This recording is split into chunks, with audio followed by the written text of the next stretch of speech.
As part of filming for a steam engine road run around the Derbyshire High Peak area, we came across the Crich Tramway Village.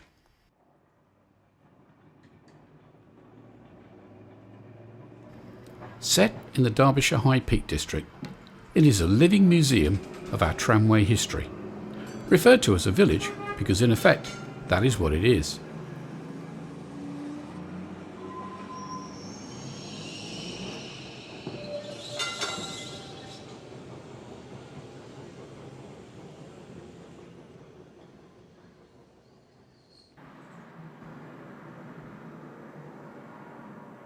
Right enough, there is an actual museum showing the history of trams and how they fitted into our working lives, from horse-drawn and steam-driven to the more conventional electrically powered.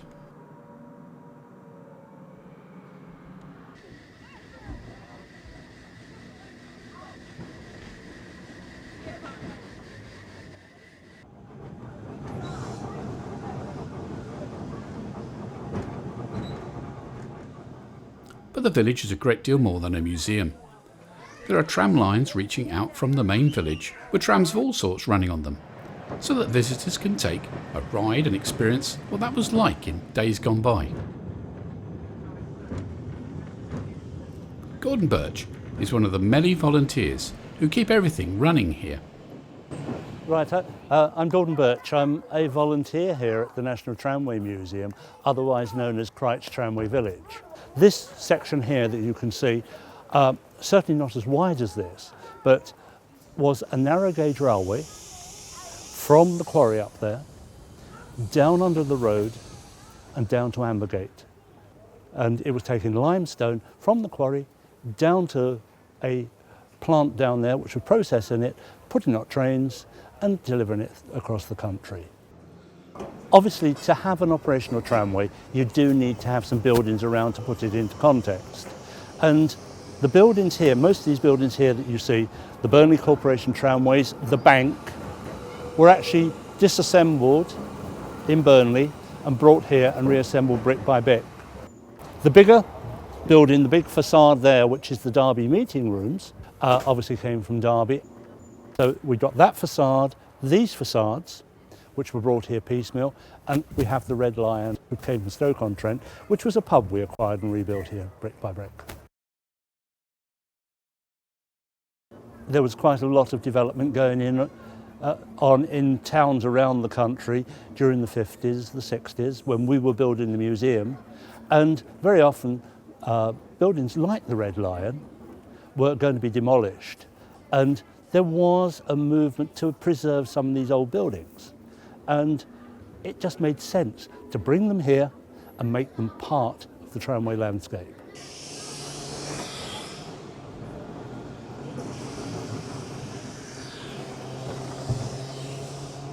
As well as the major artefacts, we have been gathering smaller artefacts like the plaque, the stone plaque from the frontage of the Burnley Corporation of Tramways. There's also the Bowes-Lyon Bridge, which came from Hertfordshire. A lot of the railings came from different locations, and we just brought them here and incorporated them into the general feel of the place.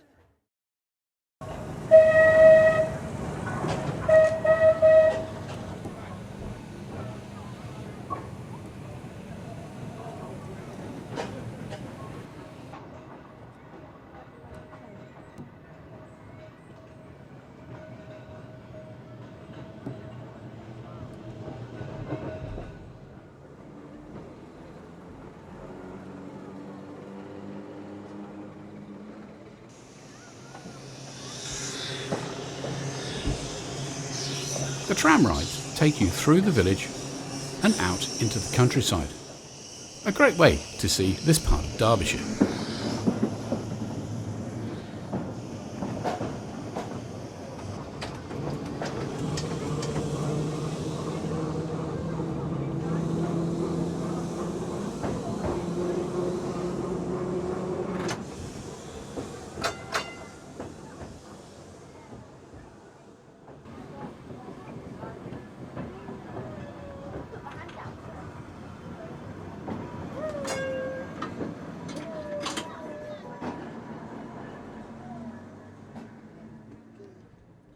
The trams themselves do have a great deal of appeal even to today's generations, but we have to give them a little bit more to do.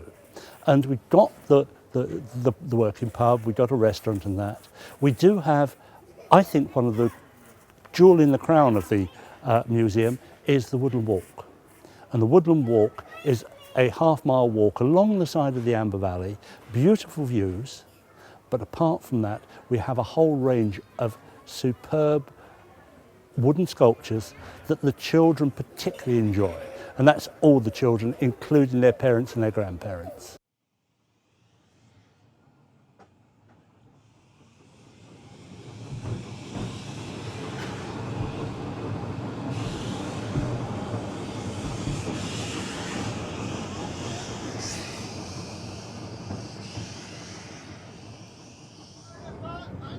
And of course, you're not just left there. The return journey takes you back again, under the bridge, past the tram station and back into the village.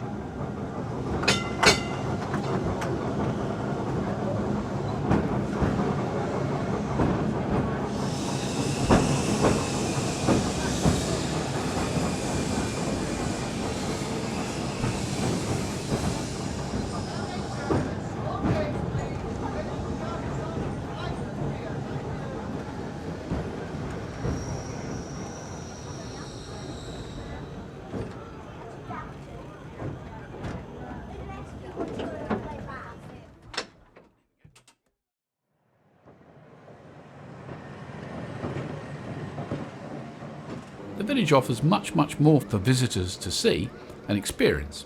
It's not only a great day out for the whole family, it also provides an authentic environment to experience what trams were all about and how they fitted into our predecessors' lives, and it's well worth a day of your time.